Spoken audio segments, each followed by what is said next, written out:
ॐ नमः सिद्धेभ्यः। ॐ नमः सिद्धेभ्यः। ॐ नमः सिद्धेभ्यः। ॐ जय जय जय। नमोस्तु नमोस्तु नमोस्तु। नमो अर्यन्ताणं नमो सेद्धाणं नमो ऐरियाणं नमो वजायाणं नमो लोये सवसाणं। मङ्गलं भगवान् वीरो मङ्गलं गौतमो गणी मङ्गलं कुन्दार्यो जैन धर्मोस्तु मंगलम। सर्वमंगलम मांगल्यम सर्वकल्याणकारकम प्रदानम सर्वधर्माणां जैनम जयतु शासनम जैनम जयतु शासनम। अरिहंत देव वंदे गुरु वंदे नगणनान् व्यरायो धम्मदया मे वंदे कम्मक कारणम शुद्धम। बोले जिनवाणी मात की जय हो। बोले सुती मात की जय हो। सुदृष्टि त्रगणी नाम का ग्रंथ पंडित टेकचंद जी कृत और 27 पर्व पूर्ण हुए। 28वां पर्व आज प्रारंभ होता है, जिसमें 10 कर्णादि का वर्णन, थोड़ा कर्णानुयुग का विषय प्रारंभ हो रहा है। अभी बहुत सरल चरणानुयुग का विषय चल रहा था मानो। अभी तक जो विषय था वो सब चरणानुयुग का था। अब ये वापस कर्णानुयुग का, पहले भी थोड़ा हुआ था, अभी वापस कर्णानुयुग का थोड़ा विषय ये है। 10 कर्णादि वर्णन, ये पूरा का पूरा आया ना पहले। अभी इसमें 10 कर्ण की चर्चा आएगी। 10 कर्ण के नाम बताएंगे, उनके लक्षण स्वरूप। तो पहले वाला अपने को ध्यान में होगा तो ये विषय समझने में सरल आएगा। तो पीछे से भी अपन बात करेंगे वापस। अब 10 कर्ण का निमित्त पाकर कर्मों की अवस्था कहते हैं। उनके नाम 10 कर्ण क्या है?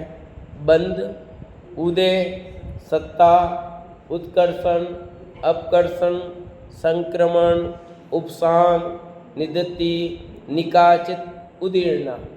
ये 10 कर्ण है। कर्ण माने होता परिणाम, ऐसे कर्ण का अर्थ, ठीक है।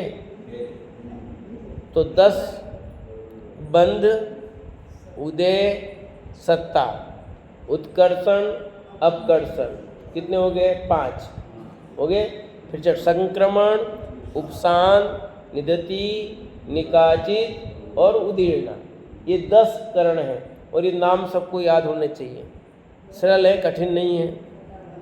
बंध बोलो, उदय, सत्ता।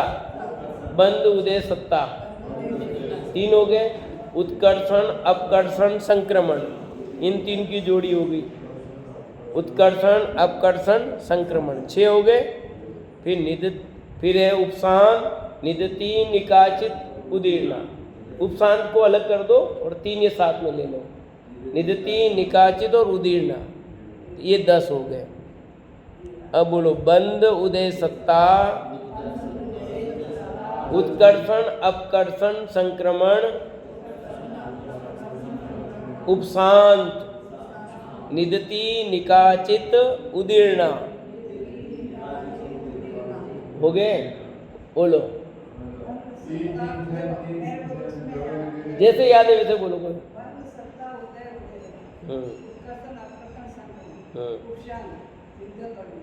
ठीक है, याद होने चाहिए। इसमें आगे पीछे भी बोलोगे कोई दिक्कत नहीं है सर। ऐसा कोई नहीं, नियम नहीं किसके पीछे ये होना चाहिए, नाम अपने को याद होना चाहिए। अब पहला है बंध कर्ण। जीव अपने शुभाशुभ परिणामों से कर्मों का बंध करता है। वह बंध 4 प्रकार का है। कितने प्रकार का? प्रगति बंध, प्रदेश बंध, स्थिति बंध और अनुभाग बंध। ठीक है। जीव अपने शुभ और अशुभ परिणामों से क्या करता है? कर्म का बंध करता है। कर्म के बंध किससे होते हैं? शुभ अशुभ परिणामों से, है ना। तो कहते हैं कि वे चार तरह के, वे बंध चार प्रकार का, एक प्रगति बंध, एक प्रदेश बंध, एक स्थिति बंध और एक अनुभाग बंध। ठीक है, प्रगति, प्रदेश, स्थिति और अनुभाग, ये कई बार आ गए हैं और तत्वार्थ सूत्र में भी ये हो गया होगा, नहीं तो आ जाएगा प्रकरण, है ना। प्रगति बंध का स्वरूप कहते हैं भिन्न भिन्न जीवों के भिन्न भिन्न काल की अपेक्षा 120 प्रगतियों के प्रगतियां बंध योग्य हैं। कि 148 प्रगतियां हैं, उसमें 120 प्रगतियां बंध योग्य हैं। उसमें पहले था भिन्न भिन्न जीवों की अपेक्षा का था और भिन्न भिन्न काल की अपेक्षा, भिन्न भिन्न जीव और भिन्न भिन्न काल, इसकी अपेक्षा 120 प्रगतियां बंध योग्य हैं। उन्हें कहते हैं, कौन कौन सी होती है 120 बंध योग्य प्रगतियां? तो ज्ञानावरण की 5, अब सब ये पहले आ चुका है, ठीक है। ज्ञानावरण की 5, इधर जाओ, पेज नंबर आप 74-5 पर इधर आ जाओ, पेज नंबर 76 पर आ जाओ और नीचे से लास्ट 56 पेज, 76 पेज और नीचे की लास्ट लाइन। ज्ञानावरण की प्रगतियों के 5 नाम: मति ज्ञानावरण, श्रुति ज्ञानावरण, अवधि ज्ञानावरण, मनप्रिय ज्ञानावरण और केवल ज्ञानावरण। मिल गए? तो ज्ञानावरण की 5, मति, श्रुत, अवधि, मनप्रिय और केवल। फिर दशनावर्ण की 9, दशनावर्ण की 9 सब पढ़ा दिए हैं, खाली आपको ध्यान दिला रहा हूं। पेज नंबर 77 पर आ जाओ, दूसरा पैराग्राफ। दर्शनावरण की प्रगतियां 9 है, मिला? चक्षु दर्शनावरण, अचक्षु दर्शनावरण, अवधि दर्शनावरण, केवल दर्शनावरण, ये 4 तो अपने आवरण योग्य दर्शन को आवृत करती है। और फिर 5 निद्रा, निद्रा निद्रा, प्रचला प्रचला प्रचला, स्थान वृद्धि, ये 9 है दर्शनावर्ण की। याद है? पहले कराई भी है।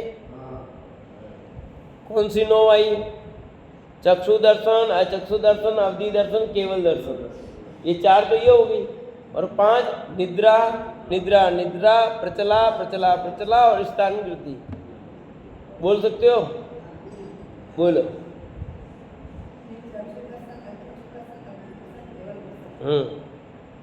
आवरण और जोड़ लो बस, चक्षु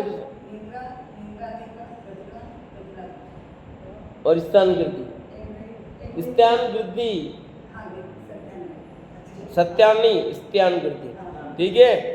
तो दर्शनावरण में चक्षु दर्शनावरण, अचक्षु दर्शनावरण, अवधि दर्शनावरण और केवल दर्शनावरण, और ये 5, ये 9 हो गए। फिर वेदनी की 2, साता वेदनी और असाता वेदनी। मौनी की 26, मौनी की तो 28 होती है, या 26 कही क्यों कही? कि दर्शनावर्ण की जो 3 प्रगतियां उसको एक ही लिया भी मिथ्या, क्योंकि टुकड़े नहीं हुए। तो दर्शनावर्ण की 3 की जगह 1 और बाकी 25 चारित्र मौनी की, ये 26 हो गई। दर्शन मौनी की 1 ही लेना मिथ्या, और चारित्र मौनी की 25 लेनी। अनंतानुबंधी, अप्रत्याख्यान, प्रत्याख्यान, संजलन 4, उसका 4 से गुणा करो, क्रोध मान माया लोभ 16, और हास, रति, अरति, शोक, भय, जुगुप्सा, स्त्रीवेद, पुरुषवेद, नपुंसकवेद 9, ये 25 और 1 मिथ्या 26। ये सब दे रखा इधर आगे। मौनी के 2 वेद, दर्शन मौनी, चारित्र मौनी, ठीक है।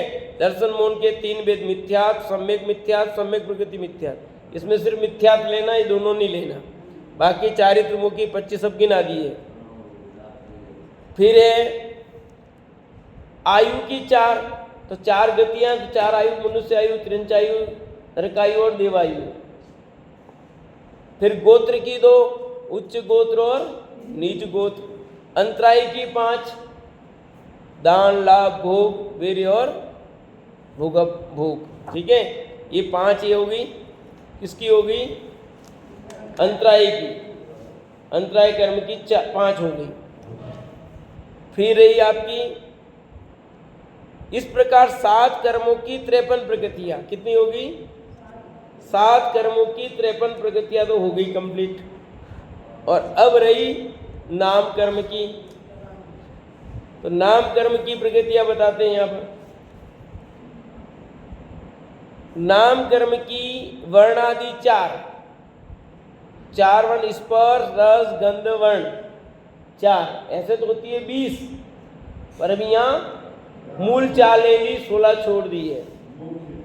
हाँ, संस्थान 6। कौन कौन से 6 संस्थान याद है? भूल गए? नहीं तो पीछे से देखो। हाँ बोलो। हाँ,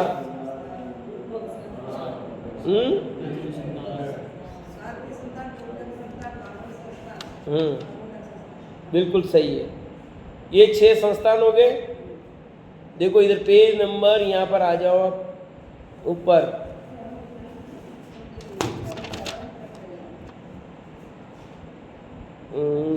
बाकी अंतराय कर्म के 5 हो गए थे, आपको बताई दिए।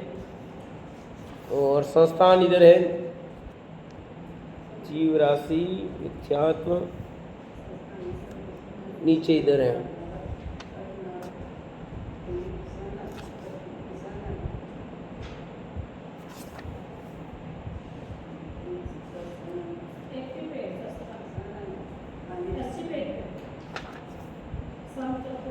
हाँ, 80 पेज पर 6 संस्थान इधर मिल गया। तो ये 6 संस्थान पूरे हो गए। सम चतुर संस्थान, नियोग्रोध, परिमंडल, स्वाति, कुब्जक, वामन और हुंडक, ये 6 संस्थान हो गए। फिर 6 सैनन है। 6 सैनन याद ही है? ब्रजरस नारा सैनन से बोलो।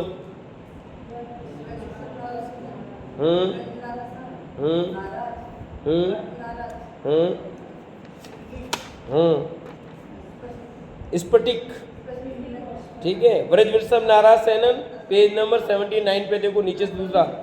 व्रजविषम नाराज सैनन, व्रज नाराज, नाराज, अर्ध नाराज, किलिक और स्फटिक, ये 6 सैनन है। फिर गति 4, नरक गति, मनुष्य गति, त्रिन गति, देव गति। गत्यानुपूर्वी 4, वही वापस ऐसे ही 4 लोग हैं। शरीर 5, पांचों शरीर, औदारिक, वैक्रिक, तेजस, कार्बन, आरक। जाति 5, बता सकते हो 5 जाति कौन कौन सी बताइए? हाँ, 1 इंद्री, 2 इंद्री, 3 इंद्री, 4 इंद्री, 5 इंद्री, ये जाति है। दूसरी जाति नहीं लेना है। अंगोपांग 3, अंगोपांग 3 कौन से हैं? हाँ हाँ सही है, बराबर है। 2 हाथ, 2 पैर, 1 मस्तक, 1 नितंब, 1 छाती, 1 पीठ, ये तो 8 अंग हुए। अरे अरे ये 8 अंग हैं, अंगोपांग ये 8 है, पर ये 3 ये कौन से बताए? फिर बताओ। तो ये है 3 कौन कौन से? औदारिक अंगोपांग, आहारक अंगोपांग और वैक्रिक अंगोपांग। आपने कहा वो गलत नहीं है, वो तो अंगों के उपांग 8 भेद, उपांग 3 शरीरों के भेद बताया आपने वो। और ये 3 है औदारिक अंगोपांग, आहारक अंगोपांग और वैक्रिक अंगोपांग, ये 3 लेना है यहाँ, ठीक है। फिर वियाव गति 2, प्रशस्त और अप्रशस्त। अगुल लघु आदि अष्टक की 8, अगुल लघु की 8, ये भी यहाँ दे रखी है, देखिए।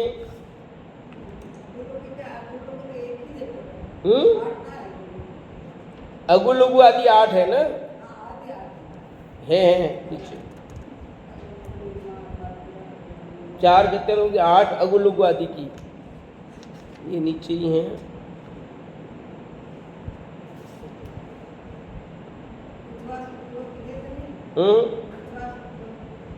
हाँ यही बराबर। तो 8 तो ये हो गई अंगोपांग व्याख्यान होगी। इसके बाद उसके और अगुलुगुद्यादि अष्ट की 8 और त्रस आदि 10 की द्विक, त्रस आदि इसकी 20 प्रकृति आई है। द्विक नीचे देखो, अगुलुगु की 8, ये देखो यहाँ पर पेज नंबर 82 पर है, मिला नीचे नहीं। इस प्रकार अंगुरवाष्टक या अगुलुगु आदि 8 प्रकृतियां हैं, मिल गया। निर्माण प्रकृति के 2 विध, स्थान निर्माण, प्रमाण निर्माण, स्थान निर्माण कार्य। और फिर अब द्विक 10, तो ये 10 दो युगल है, इसमें कौन कौन सी आती है? तो देखो वहाँ जिसके उदय में जी अपने योग्य 4, 5, 6 पर्याप्ति धारण करता वह पर्याप्ति कर्म है। जिसके उदय में शरीर पर्याप्ति पूर्ण नहीं हो, पहले ही मरण करे वह अपर्याप्ति, तो पर्याप्ति अपर्याप्ति, ये दो का जोड़ा चलेगा। जिस कर्म के उदय में एक शरीर का स्वामी एक जीवी हो वो प्रत्येक, और जिसके उदय में एक शरीर में अनंत जीव स्वामी हो वो साधारण, तो प्रत्येक और ऐसे दो के जोड़े, इसलिए लिखा द्विक 10। ठीक है, इसी प्रकार तरस और स्थावर हो गए, बादर और सूक्ष्म। फिर इधर आगे आपके सुस्वर और दुस्वर, ऐसे दो के जोड़े, स्थिर अस्थिर सब मिला करके, तो 20 ये हो गई। इस प्रकार नाम कर्म की 67 सब मिलाकर अष्टकर्मी की 120 प्रकृतियां बंद योग्य हैं। कुल कितनी? तो 148 में 28 कहाँ गई? फिर 28 है ना, 148 28 कहाँ गई? तो वर्णादि की 20 है, तो यहाँ 4 गिनी, 16 तो वो हो गई। फिर 5 संगात और 5 वो और हैं, हाँ 5 ये 10 और 2 मौनी कर्म की 3 की जगह 1 गिनी। मिथ्यात्व है, सम्यक मिथ्यात्व, सम्यक प्रकृति, तो 3 में से 1, तो 10, 16, 26 और 2 28, तो ये आपकी टोटल कितनी हो गई?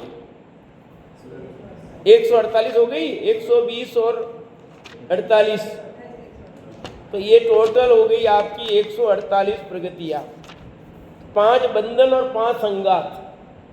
ठीक है, तो टोटल मिला करके 148 प्रगतियां, उसमें 120 बंद हो गए हैं। ये 28 छोड़ दो, कौन कौन सी? वर्ण की 20 होती है, उसमें मूल 4 ले ली, स्पर रस गंध वर्ण, इनकी पर्याय नहीं ली, 4 ये हो गई। और 5 बंधन और 5 संगात, ये 10, क्योंकि वो दूसरों में शरीर में उसमें शामिल हो गई। और दर्शन मोनि की 3 में 1 ही ली, मिथ्यात्व, क्योंकि 3 में 1 होगी, या तो मिथ्यात्व प्रगति हो, चाहे सम्यक मिथ्यात्व हो, चाहे सम्यक प्रगति हो, इसलिए 1 वो ले ली। तो 28 कम हो गई, तो 120 प्रगतियां बंद योग्य हैं। अब कौन सी गति में कितनी होगी? ये तो 120 बंद योग्य रह गई, इससे ज़्यादा नहीं होती। अब कहते हैं मनुष्य गति में सभी का बंधन होने से मनुष्य में 120 बंद योग्य हैं। मनुष्य में कितनी प्रगतियां बन सकती है एक साथ? यानी प्रति समय कितनी कर्म प्रगतियां बनती हैं? 120 प्रगतियां मनुष्यों में। हाईएस्ट टॉपर है मनुष्य, जहाँ सब प्रकार की छूट है, 120 प्रगतियां बनती रहती हैं। त्रियंज गति में पंचेंद्री के आरक द्विक तथा तीर्थंकर, इस प्रकार 3 बिना बंद योग्य 117 हैं। त्रियंज गति में पंचेंद्री संगी जो जीव हैं उनके आरक द्विक नहीं होंगे। क्यों? कि आरक द्विक तो मनुष्य गति में मुनिराज के ही हो सकती है, सभी मनुष्यों के भी नहीं होती। तो 120 प्रकृतियां सभी मनुष्य के बनती, ऐसा नहीं है। हर समय 120 प्रकृतियां प्रत्येक मनुष्य के बन रही, ऐसा नहीं है। आरक शरीर है ना, दो आरक मिश्र आएगा ना, तो उसकी 2 प्रकृतियां हो गई। तो आरक दिक 2 नहीं होगी। क्यों? कि वे सिर्फ किसके होती हैं? मनुष्य में। मनुष्य में भी मुनिराज के ही होती है, बाकी के नहीं हो सकती, इसलिए वो नहीं होगी। तीर्थंकर प्रकृति का बंध भी त्रियंज गति में नहीं होता, इसलिए 3 छूट गई। तो 117 रह गई। संगी पंचेंद्रीय त्रेंच सबके नहीं लिए, संगी पंचेंद्रीय त्रेंच के, इसमें संगी भले नहीं लगाए हैं, पर त्रिंज गति में पंचेंद्रीय के आरक दिक, पंचेंद्रीय मतलब संगी असंगी सब आ गए एक तरह से, आरक दिक तथा तीर्थंकर, इस प्रकार 3 बिना बंद योग 117 हैं। अब 2 इंद्रिय, 3 इंद्रिय, 4 इंद्रिय, इन विकल्पों में वैक्रिक अष्टक की 8, आरक दिक की 2, तीर्थंकर, इन 11 के बिना 109 प्रगतियों का बंध होता है।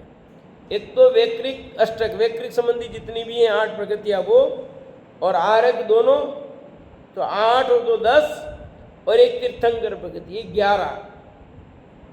इन 11 के बिना 109 प्रगतियों का बंध होता है। 120 में से 9, 109 का होगा, 11 नहीं होगी। फिर लिखा आगे, 5 स्थावरों में बंद योग विकल्प रेवत 109 प्रगति आई है। 5 स्थावर हैं, पृथ्वी का एक, जल का एक, अग्नि का एक, वायु का एक और वनस्पति का एक, इनके भी 109, यानी 1 इंद्रिय से लेकर 4 इंद्रिय तक के जो जीव हैं उनके तो त्रिंचों के कितनी हो गई 109। 1 इंद्रिय से 4 इंद्रिय जीव त्रिंज गति के अलावा किसमें पाए जाते हैं और बता सकता कोई? 1 इंद्रिय से लेकर 4 इंद्रिय के जीव त्रिंज गति के अलावा और कौन सी गति में पाए जाते हैं? अमरलाल साहब बोलो। 1 इंद्रिय से लेकर 4 इंद्रिय तक के जो जीव हैं त्रिंज गति के अलावा और कौन सी गति में पाए जाते हैं? हाँ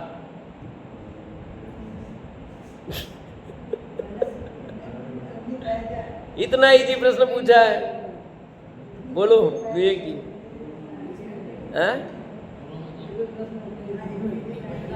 त्रिंज गति के अलावा किसी में पाए नहीं जाते हैं, त्रिंज गति के ही जीव हैं। 1 इंद्रिय से लेकर 4 इंद्रिय के समस्त जीव त्रिंज गति के ही जीव होते हैं, बाकी किसी गति के जीव। 3 गतियों के जीव तो संगी पंचेंद्रीय हैं, देव, नारकी, मनुष्य। इन 3 गतियों में तो संगी पंचेंद्रीय होते हैं, असंगी भी नहीं होते। त्रिंज गति में ही है लॉर्ड ऑफ जो भी है, संगी असंगी असली में तो उनमें ही है। मनुष्य त्रिंज देवों में तो एक ही है, सब संगी संगी है।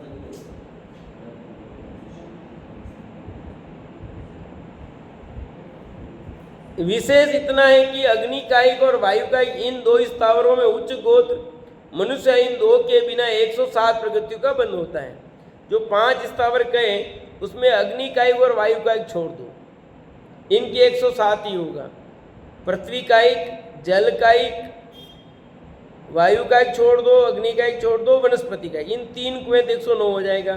पर अग्नि और वायु के 2 उच्च गोत्र और मनुष्य आयु, इन 2 का नहीं होता, ये हल्के और आप समझ लो।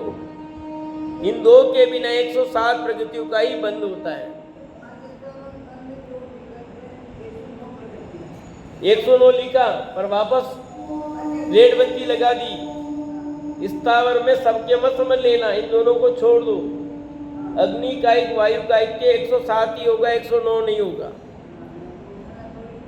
ये वापस यहाँ पर रेड खड़ा किया क्रॉस, और ये बता दिया कि हमने जो लिखा है स्थावर में 109, परंतु इन दोनों को छोड़कर, किनको? अग्नि कायिक और वायु कायिक को छोड़कर। क्यों? अग्नि कायिक वायु कायिक 107 ही होती है। ये सब पहले आ गया प्रकरण पूरा, इस प्रकरण पूरा आ गया जो हमने बताया आपको भी।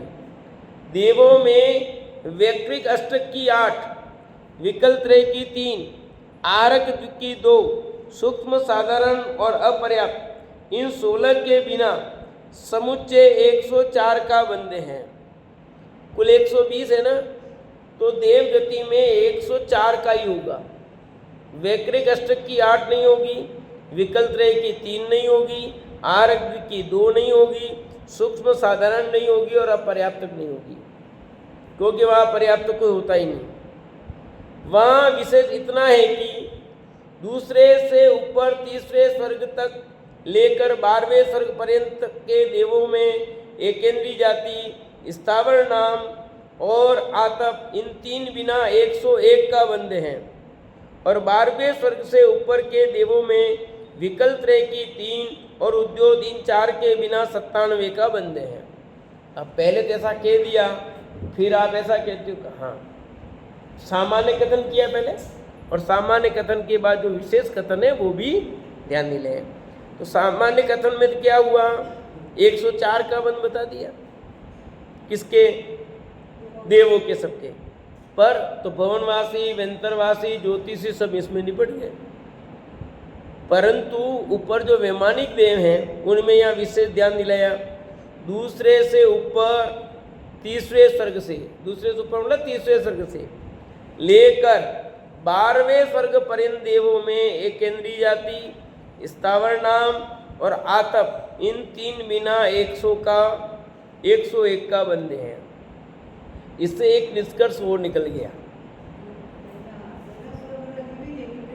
हाँ यही, क्योंकि यहाँ क्या बंद नहीं होगा तो 2 से स्वर्ग से ऊपर वाले जो जीव हैं वो एकेंद्रीय में उत्पन्न नहीं हो सकते। भवनवासी हो सकते हैं, वेंतरवासी हो सकते हैं, ज्योतिषी हो सकते हैं और पहले स्वर्ग के देव हो सकते हैं। क्या ख्याल में आया? ये कहाँ से निकाला कि लिखा ना एकेंद्रीय बंद नहीं होता, उससे निकाला। स्थावर नाम और आतप, इन 3 बिना 101 का बंध है। 12वें स्वर्ग से ऊपर के देवों में फिर विकल त्रय की 3 यानी 2 इंद्रिय, 3 इंद्रिय, 4 इंद्रिय भी नहीं होंगे। वो कौन से? 12वें स्वर्ग के ऊपर वाले देव हैं। अब वो क्या होंगे? पंचेंद्रिय में उत्पन्न होंगे वो। क्यों? एक इंद्रिय पहले निपट गया और 2 इंद्रिय, 3 इंद्रिय, 4 इंद्रिय यहाँ निपट गए वो, तो वो उत्पन्न होंगे तो पंचेंद्रिय में ही उत्पन्न होंगे। त्रिंच हो सकते हैं, मनुष्य हो सकते हैं, देव से देव बनेंगे नहीं, नरक में जाएंगे नहीं, तो मनुष्य पंचेंद्रिय बनेंगे या मनुष्य त्रिंच। सम्यक दृष्टि होंगे तो मनुष्य बनेंगे, त्रिंज भी नहीं बनेंगे।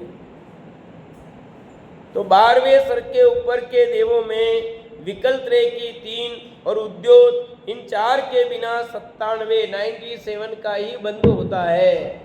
कितने का? 97, ठीक है। 57 और 97 में अंतर है। 57 57, 97 97, हाँ 97, 91, 92, 93, 94, 95, 96, 97, क्योंकि चक्कर पड़ जाता है इसमें अक्सर। नारकियों के 120 में से वैक्रिक अष्टक की 8, विकल त्रय 3, स्थावर एकेंद्रीय, साधारण, अपर्याप्त, सूक्ष्म, आरक द्विकी 2, आतप, इन 19 बिना समुच्चय 101 का बंध है। नरक में कितने का? 101 की बोली है। कितने की? फिर आगे भी और लाल बत्ती लगेगी। सामान्य कथन में 101, ये नरक में 120 में से 101, 19 कौन सी छुटी? वैक्रिक अष्टक की 8। क्यों?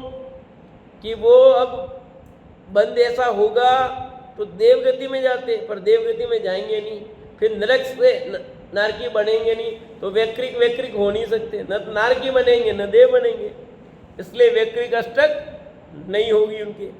विकल त्रय 3 यानी 2 इंद्रिय, 3 इंद्रिय, 4 इंद्रिय में पैदा नहीं होंगे। विकल त्रय 3, स्थावर एकेंद्रीय, साधारण, अपर्याप्त, सूक्ष्म, आरक की 2, आतप, इन 19 बिना समुच्चय 101 का बंध है। विशेष इतना है कि अब तीर्थंकर प्रकृति का बंध तीसरे नरक पर्यंत है। क्या लिखा? तीर्थंकर प्रकृति का बंध तीसरे नरक तक होता है। तो अभी मेरे को फोन आया था 2-4 दिन पहले, अजमेर में एक बहन है, वो प्रश्न पूछती रहती, इंदिरा दीदी है, वो प्रश्न अक्सर कोई भी प्रश्न होता है तो अक्सर फोन करके पूछती हैं। उन्होंने पूछा था कैसा, यही बात, तो तीर्थंकर प्रकृति का बंध नरक में कैसे हो सकता है? कि तीर्थंकर प्रकृति का बंध का शुभारंभ नरक गति में नहीं होता, पर बंद हो सकता है। बंद यानी जो शुरू हुआ उसमें और एड हो सकता है। शुरुआत वहां से नहीं होगी। तीर्थंकर प्रगति की शुरुआत तो केवली श्रुत केवली के पादमूल में ही होती है, ओनली मनुष्य गति में ही होगी। तो शुरू हुई ना बंदा, और तीर्थंकर प्रगति उसमें प्लस होती रहेगी ना, प्लस तो होती रहेगी ना, वो वाली बात। शुरुआत तो मनुष्य गति में ही होगी।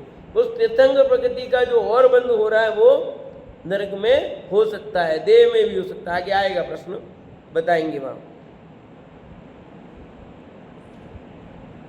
उससे आगे नहीं है।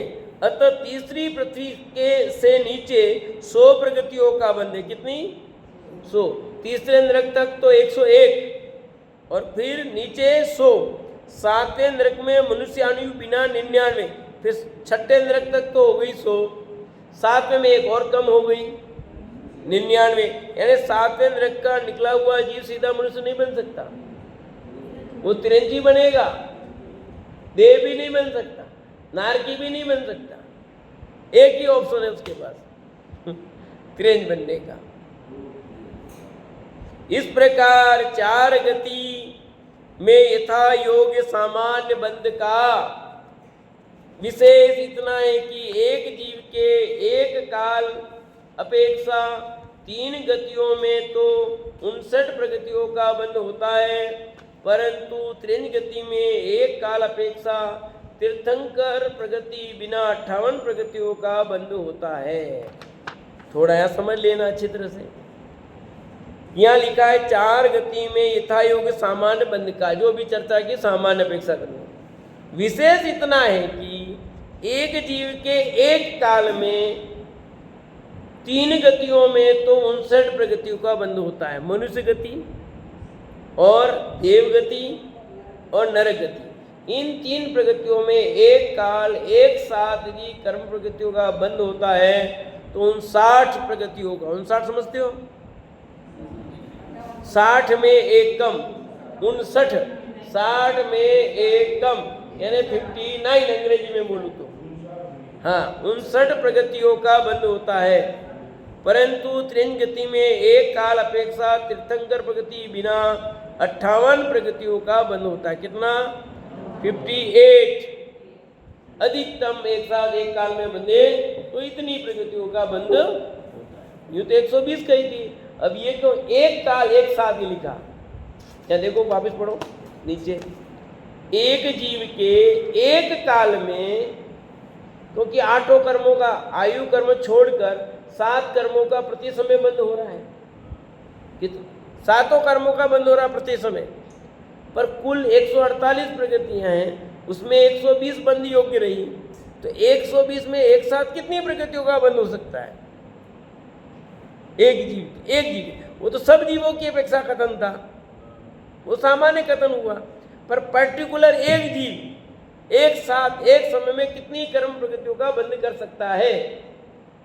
तो कहते हैं त्रिंज गति को छोड़कर बाकी के 3 गति के जो जीव हैं वे 59 कर्म प्रगतियों का बंद कर सकते हैं, और त्रिंज 58, क्योंकि वहां तीर्थंकर प्रगति का बंद नहीं होता। देह में हो सकता है, मनुष्य में हो सकता है और नरक में हो सकता है, त्रिंचों में नहीं हो सकता।